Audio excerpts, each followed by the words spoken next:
जय श्री कृष्ण, नमो नमः। कृष्ण दर्शन शास्त्र की सीरीज लेकर उपस्थित हुई हूँ। आज का चैप्टर है 83 और आज का शीर्षक है कर्म और वेदना। कर्म और वेदना। आप जानते हैं, हम जब कर्म करते हैं तो कई बार तो हम वेदना कोई अनुभव नहीं करते हैं। बहुत ही खुश और बहुत ही सुखमय वातावरण में हम कर्म को संपादित करते हैं, कर्म करते हैं। बहुत खुश रह के, बहुत शरीर भी बड़े अच्छी तरीके से साथ दे रहा होता है और बड़े ही सुगमता के साथ कार्य हम कर पाते हैं। और कभी कोई कर्म करते हैं तो हमारा शरीर साथ नहीं दे रहा होता है, हम वेदनाग्रस्त होते हैं, हम पीड़ा अनुभव करते हैं और फिर भी हम कर्म कर रहे होते हैं, क्योंकि हमें करना होता है, चाहे पीड़ा हो या ना हो, हमें वो कर्म करना होता है। तो वो हम कर्म कर रहे होते हैं, पीड़ा अनुभव करते हुए ही करें, लेकिन वो कर्म करना अवश्यम भावी है और हम कर्म कर रहे होते हैं। तो कर्म और वेदना का संबंध कैसा है, क्यों है, किस लिए है, ये आज मैं आपको बताऊंगी या बताऊंगा। क्योंकि मैं कृष्ण प्राण स्वरूप आपको अर्जुन रूपी आत्मा और चेतनाओं को, जो मन और माइंड की कॉन्शियसनेस में चलती हैं, उनको ज्ञान दे रहा हूँ। मैं कृष्ण प्राण स्वरूप आपको ज्ञान दे रहा हूँ। तो आज मैं आपको ये बताऊंगा कि वेदना और कर्म का क्या आपस में तालमेल है, कैसे, क्या इनके बीच की बात है, संबंध है, ये मैं आपको बताऊंगा। कि कर्म कभी हम वेदनाग्रस्त और पीड़ा में होके भी करते हैं, करना जरूरी होता है, करना ही पड़ता है, चाहे पीड़ा में हो, वेदना में हो। और कई बार कर्म इतनी सुगमता से और इतने आनंदमय वातावरण में होते हैं, शरीर साथ दे रहा होता है, मन सुकून में, शांत और आनंद में स्थित होता है और कर्म हमारा तुरंत में फटाफट हो जाता है। तो ऐसा भी अनुभव हुआ है कभी आपको, या हमेशा पीड़ा का ही अनुभव हुआ है कर्म करने में? तो ये मैं आज आपको बताऊंगी या बताऊंगा। तो होता क्या है, कर्म जब हम ये कह के करते हैं ना कि इस कर्म को मैं कर रहा हूँ, यानी अपने अहम भाव में, अपने अहंकार में, इस बात में अगर हम होते हैं ना, तो प्रभु कहता है कि अच्छा यार, तू कर रहा है तो कर ले। अब आपका मैं जिस स्थिति में स्थित होगा, कर्म उस प्रकार से होगा। आपका मैं अगर शरीर की स्थिति में स्थित होगा तो आपको पीड़ा अनुभव होगी, दुख अनुभव होगा। या शरीर अगर सक्षम है तो अनुभव नहीं होगा। शरीर के सारे जोड़, शरीर के सारे ऑर्गन्स और शरीर की बिना बीमारी के है तो आपको कोई दर्द अनुभव नहीं होगा। आप आराम से कार्य करेंगे, शरीर आराम से चलेगा, आराम से गाड़ी खींचेगी। पर अगर शरीर आयु के हिसाब से भी, या वैसे भी अगर आपके शरीर की आयु बढ़ गई है, या शरीर निरोगी नहीं है, रोगग्रस्त है, रोगग्रस्त है, या आपका मन क्लांत है, मन उदास है, या मन में कुछ दिक्कत है, या दिमाग में कुछ उलझनें आ रही हैं, या परेशानी का माहौल है, तो आपके कर्म करने की स्थिति में भी डिफरेंस आ जाएगा।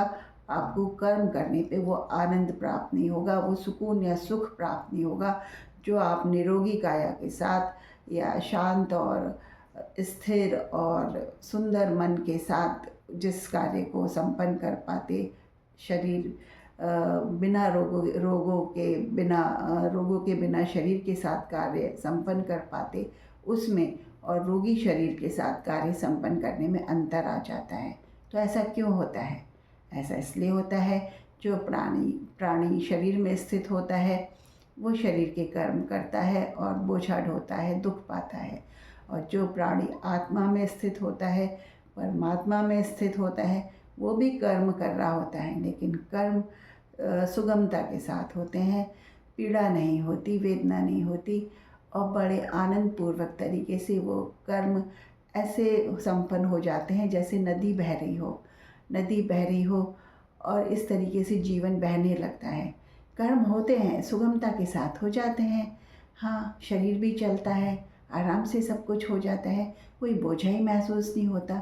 ये तब होता है जब शरीर, मन, बुद्धि और आत्मा एक लय में स्थित होते हैं, एक ताल में काम करते हैं, एक ताल में काम करते हैं, है ना, और एक हारमोनी में काम करते हैं कि इधर उधर कोई नहीं भटकता कि शरीर कब वेदनाग्रस्त होता है, कर्म कब वेदनामयी बन जाते हैं, तब बन जाते हैं जब शरीर कुछ और कह रहा होता है, आत्मा कुछ और कह रही होती है, मन कुछ और कह रहा होता है और बुद्धि कुछ और कह रही होती है। चारों आपके जो मानव शरीर है, मानव में जो आप जीव हैं, आपके चारों चीज़ें मन, बुद्धि, आत्मा और शरीर अगर अलग अलग दिशा में रथ को खींचेंगे तो क्या होगा? पीड़ामय कर्म होंगे, वेदना महसूस होगी।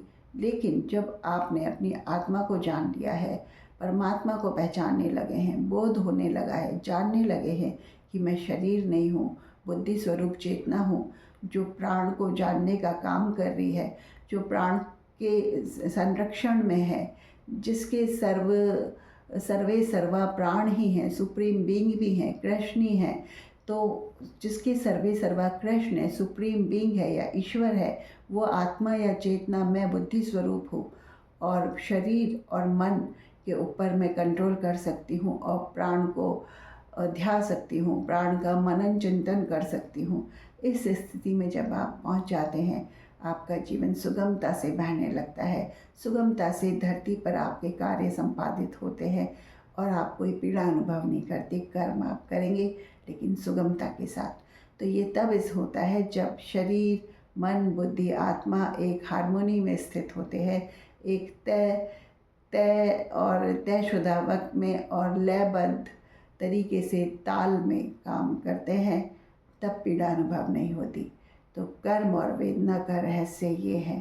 वेदना हम तब पाते हैं जब हम अपने आप को शरीर समझते हैं या मन समझते हैं या दिमाग समझते हैं या इनके अंडर अपने आप को सुपुत्र कर देते हैं। अपने को सुपुत्र करना है तो परमात्मा को सुपुत्र करिए, ईश्वर को सुपुत्र करिए। आपको जानने में कुछ वर्ष तो लगेंगे, कुछ सिचुएशंस भी ऐसी आएंगी जो प्रतिकूल होंगी, लेकिन लास्ट में जो आप पाते हैं वो बस वो होता है जिसकी आप कल्पना नहीं कर सकती। एक आपने स्वस्थ शरीर, स्वस्थ मन और स्वस्थ बुद्धि और परमात्मा का साथ पा लिया तो फिर क्या है? फिर क्या संसार की चीज़ें सामने आती हैं कि ये धन पाओ, ये धन पाओ, है? परमात्मा तो खुद ही इतनी वर्षा करने लगता है आप पर, सद्गुणों की वर्षा होने लगती है। पीड़ा हट जाती है आपकी, पीड़ा मुक्त हो जाता है आपका शरीर। अच्छा लगता है ना जब पीड़ा मुक्त शरीर हो और हमारा जो मन है, मन की जगह हमारे इष्ट ले लेते हैं और इष्ट के साथ हमारा तारतम्य बंध जाता है और मन तो इष्ट का ही हो जाता है। वो मन जहाँ भी इष्ट लगाना चाहें लगाएंगे, संसार के गानों में लगाना चाहेंगे तो संसार के गानों में लगाएंगे, कर्म में लगाना चाहेंगे तो कर्म में लगाएंगे, भक्ति में लगाना चाहेंगे तो भक्ति में लगाएंगे। सब इष्ट को अर्पित कर दो। इष्ट जहाँ भी आपको बिठाएगा, जहाँ भी आपसे जो कर्म कराएगा, प्राण से बड़ा सगा और कौन है आपका? आपके प्राण ही सबसे सगे हैं जो इस शरीर में बैठे हुए हैं, जिसकी वजह से आपका जीवन चल रहा है। प्राण के हो जाओ, कह दो संभालो भैया, अपना सब कुछ संभालो और हमें निफराम करो ताकि हम सुख भोगें। इसको सुख भोगना कहते हैं, जब कर्म अपने आप होते चले जाते हैं और वेदना महसूस नहीं होती। जय श्री राधे।